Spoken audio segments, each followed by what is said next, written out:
Hello and welcome to सॉर्ब्स classes. मेरा नाम अश्मिता है और आज के क्लास में हम लोग जनरल इकोनॉमिक्स के ऊपर बेस करके कुछ क्वेश्चंस सॉल्व करेंगे और सॉल्यूशंस प्रोवाइड करेंगे। तो चलिए क्लास को स्टार्ट करते हैं and the question will be presented to you on the screen. Do follow it.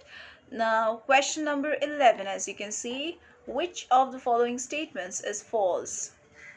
So they are asking about the statements which are false. Okay, so let me show you the options. Now as you can see over here, there are 4 options given and you need to choose the correct option. The statements, let us read the statements one by one, then only we can decide which one is false.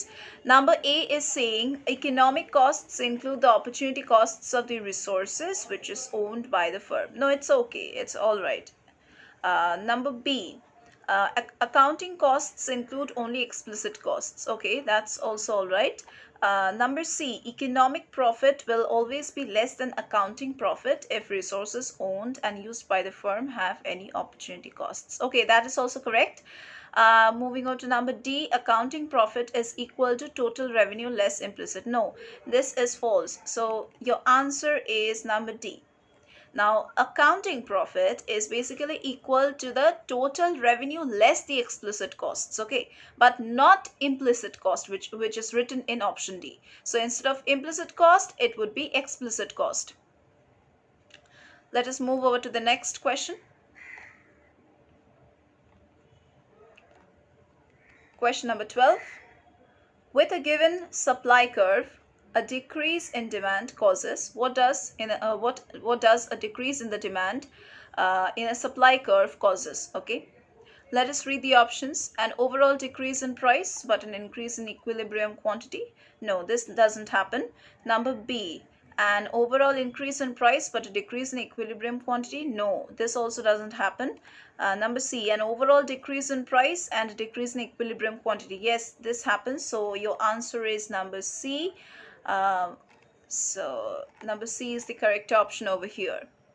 That is, now let me tell you, if supply is constant, then it decreases in demand, causing an increase in the price and also decrease in the equilibrium quantity. All right, that is that is number C. Okay, let us move over to the next question. Question number 13. It is assumed in economic theory that, okay, let us read the questions, then only we can understand. Sorry, the options let us read. Decision making within the firm is usually undertaken by managers but never by the owners. Okay, no, it won't go. Number B, the ultimate goal of the firm is to maximize the profit. Obviously, that's very much true regardless of the firm size or type of business organization. Yes, this will definitely go, but let us check the other options also. As the firm size increases, so do its goals. Not really. We have already got a better option than this. Number D, let us check. The basic decision-making unit of any firm is its owners. All right, but we have got the most important economic theory, that is the ultimate goal of any kind of firm is to maximize its profits. All right, so your answer would be number B. Let us move over to the next question. Question number 14.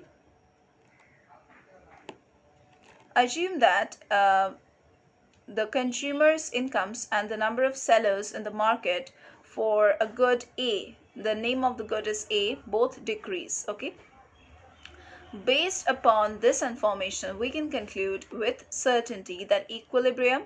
Okay, so what will happen to the equilibrium over here?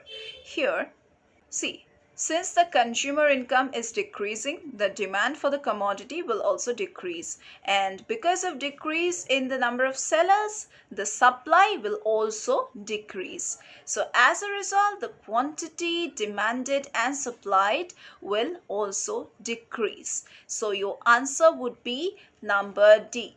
Okay. Okay, let us move over to the next question. Question number 15.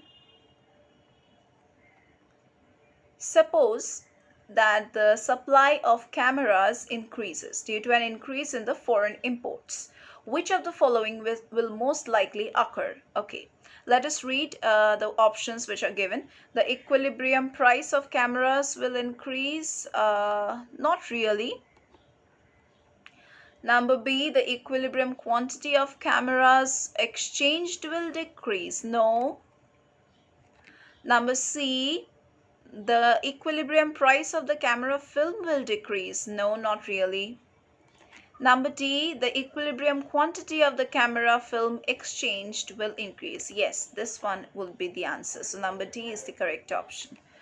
Let us move over to question number 16. Assume that in the market for goods said, there is a simultaneous increase in demand and the quantity supplied. So what will be the result? Let us read the options which are provided over here. An increase in the equilibrium price and quantity, no, it won't be resulting in this. Number B, and a decrease in the equilibrium price and quantity, no, this will also not be the result. Number C, an increase in the equilibrium quantity and uncertain effect on equilibrium price, yes, this will definitely happen. So number C can be the best option over here. Let us move over to question number 17. Suppose the technology for producing personal computers improves, okay, and at the same time individuals discover new uses for personal computers, so that there is greater utilization of personal computers. Which of the following will happen to equilibrium price and equilibrium quantity? Okay, so let us first read what are the options that are provided to us. Price will increase, quantity cannot be determined. Okay, no, this won't happen, so it's wrong. Number B, price will decrease, quantity cannot be determined. No, this will also not happen. Number C, quantity will increase, price cannot be determined. Yes, this will go. Okay, so number C is the option, correct option. Let us move over to the next question, that is question number 18.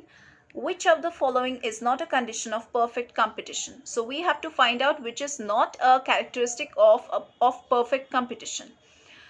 So as you can see in the options provided, yes, number C. Yes, number C will be the correct option. That is, it is not a condition of perfect competition. That is, informative advertising to ensure that consumers have good information is not there in perfect competition. See, in perfect competition, the sellers sell homogeneous products, all right.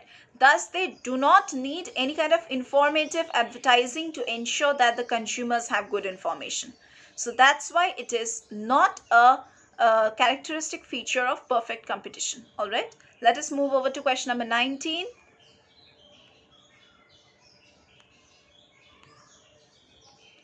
Which of the following is not, once again they are asking about something not a characteristic of a perfectly competitive market. Okay, let us check the options yes, the option which will not go, yes, the option which is saying that it is not a characteristic of a perfectly competitive market, it's number C. You see, firms face downward sloping demand curves. Okay, it's not a characteristic of perfectly competitive market. Why? Because in case of perfect competition, the demand curve is a straight line which is parallel to the x-axis, and the firm doesn't face like downward sloping demand curves, but industry faces sloping demand curve. Okay, so your answer is number C, which is not a characteristic of a perfectly competitive market.